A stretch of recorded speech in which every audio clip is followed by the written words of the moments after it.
Clive, where have you been? I've been wanting to ask you something about Torgal. Where did you get him, like, in the first place? My father brought him back from one of his expeditions into the Northern Territories. They were crossing a snowfield when they heard his cries, and, seeing no sign of his pack, they took him in. What do you reckon, Tomes? It certainly adds weight to the theory. Clive, I believe that Torgal may be no mere hound, but a rare frostwolf, an animal native to the far northern reaches of Valisthea. In one of our oldest bestiaries, I found reference to a frostwolf who served as guardian to an ancient queen of the north. Such was his mastery over ether, he could cast magics on command. His name was Fenrir. Fenrir the Frostwolf. Now, the annals do not state it explicitly, but I have reason to believe this queen was a dominant of Shiva, a girl from the Northern Territories and her faithful hound. One awakens as the dominant of Shiva, and the other? You're saying that Jill granted Torgal his powers? What? Just like Fenrir. People called him my hound, but Torgal and Jill were inseparable. He grew up as a faithful companion to the dominant of Shiva, and years later, his powers awakened, just when his master needed him the most. You're right. If it weren't for Torgal blasting those bastards to Kingdom Come, Jill would have been for it. Quite. Though Torgal's power is his own, his latent birthright as a frostwolf. It had only to be unlocked. Oh, get you, Torgal. You're an even finer hound than we thought. And regarding your original concern, you need not fear for Torgal's health. Why, the beast has the appetite of a behemoth.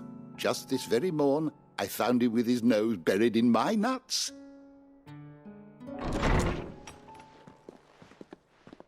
There you are! I've been looking everywhere for you. Bernard's here. I need you to introduce us so we can get to work. I shan't be a moment.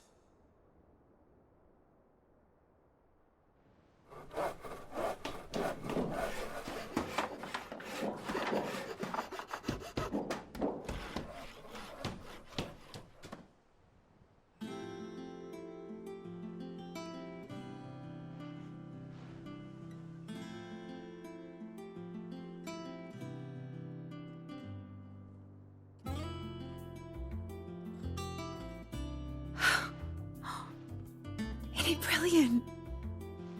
It is. Well, I couldn't have done it without you. You and everyone else. But I promise I'll pay you back. I'm gonna work my fingers to the bone for you lot, starting right now. Just you wait. I'll make wonders like this world's never seen. Then I look forward to seeing them.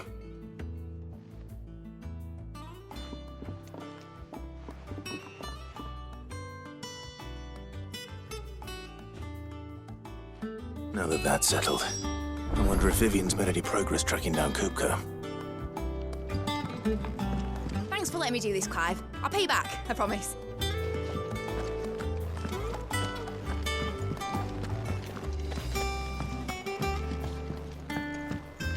Thanks for before, son. That was a good deed you did me. Only right I do you one in return. Though I did wonder if I'd bit off more than I could chew when Mid showed me her plans for the place. If she hadn't been there to tell me what to do, I wouldn't have known where to start. We have everything we need to begin work in earnest. And work in earnest we shall. I wish Miss Midador would let us help her with her dungeoneering. I wonder what she's going to dungeoneer next. Let's go and ask her.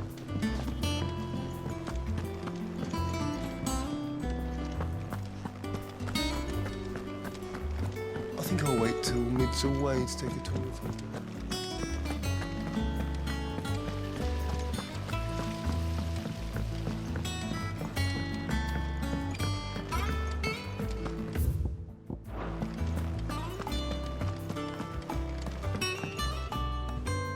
How goes the hunt for Kupka? Largely in circles. We have myriad sightings of strange soldiers in unexpected places, but nothing definitive as yet. If only we knew for certain by what route he left Rosalith. Well, keep at it. If anyone can piece this puzzle together, it's you. And I'm willing to wait as long as it takes.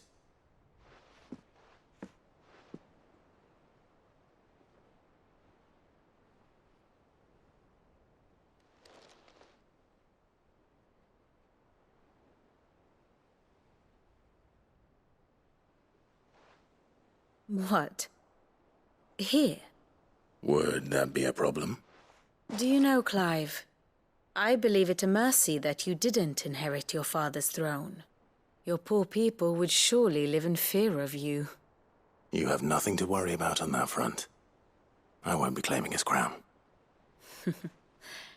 That is a relief. Clive, have you got a minute? We, have a guest. A guest?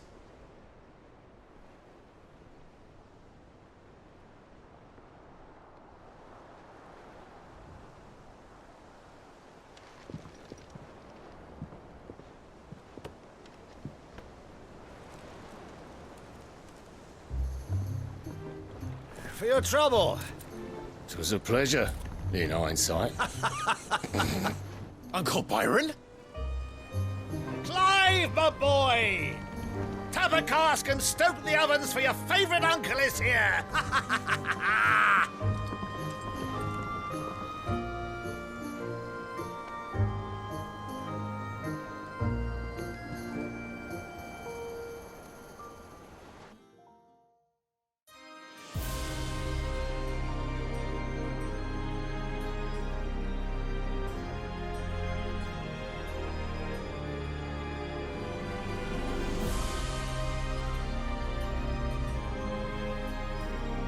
The Dalmekian government sues for peace. How shall we respond? If they're willing to accept their fault in the matter, I see no reason to refuse them. Still, we must insist on substantial reparations. The Twinside stores are not as bottomless as reported. Aye, and we have many more mouths to feed. We shall just have to have the Dalmeks empty their treasuries for us.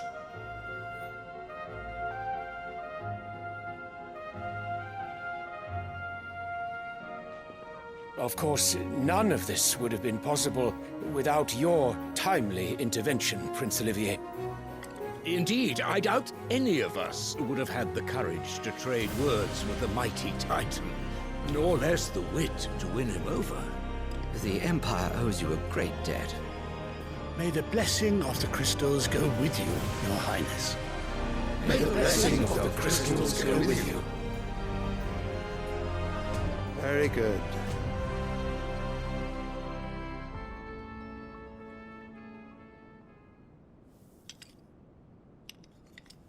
Now, let us come to the question of precisely when the Dalmeks will withdraw their troops. Dion's fire could rid us of them in mere moments.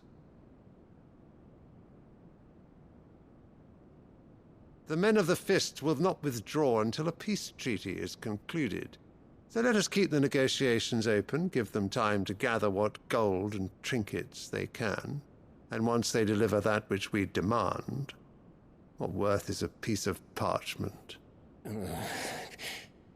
Your Radiance, were Prince Dion to take the field, the enemy would surely send their own dominant to meet him. And while His Highness would of course prevail, there would be heavy losses on both. You need not fear Hugo Kupka. He is engaged on the Western Front. Even were the Dalmeks to send for him, he would not arrive in time. As much as I would enjoy witnessing a clash between Bahamut and Titan, it is not to be. And what of your subjects, Your Radiance? If the fighting spread to the city proper, the people would bear the brunt of it. There will be losses, it is true. Yet for every citizen who falls, another can be bred. For every home that burns, another can be built. The Empire will live on.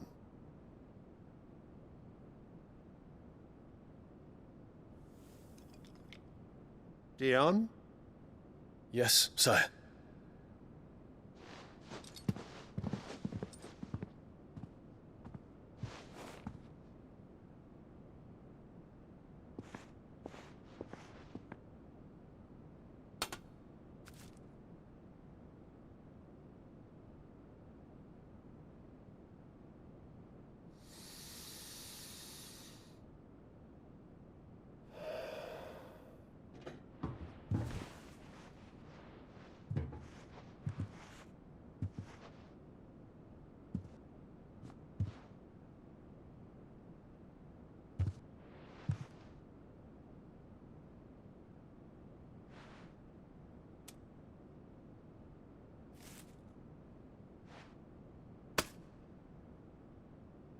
Prepare for battle. But sire... Do not make me repeat myself. Return to your camp and await my orders.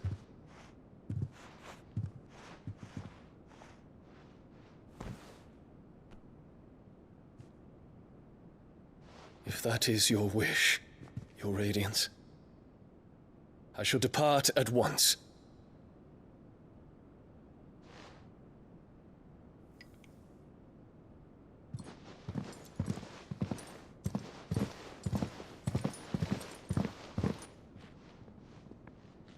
May Gregor forgive you.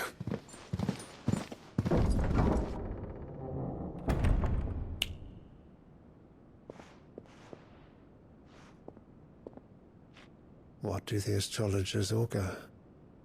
The stars are in agreement, Your Radiance. The shadow of treachery hangs over Prince Dion.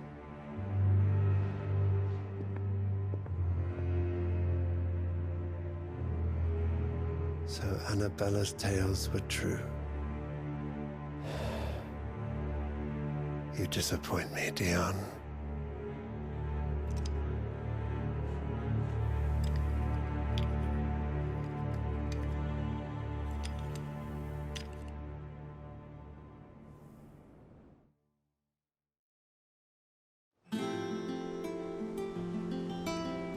What on earth is Uncle Byron doing here? Only one way to find out.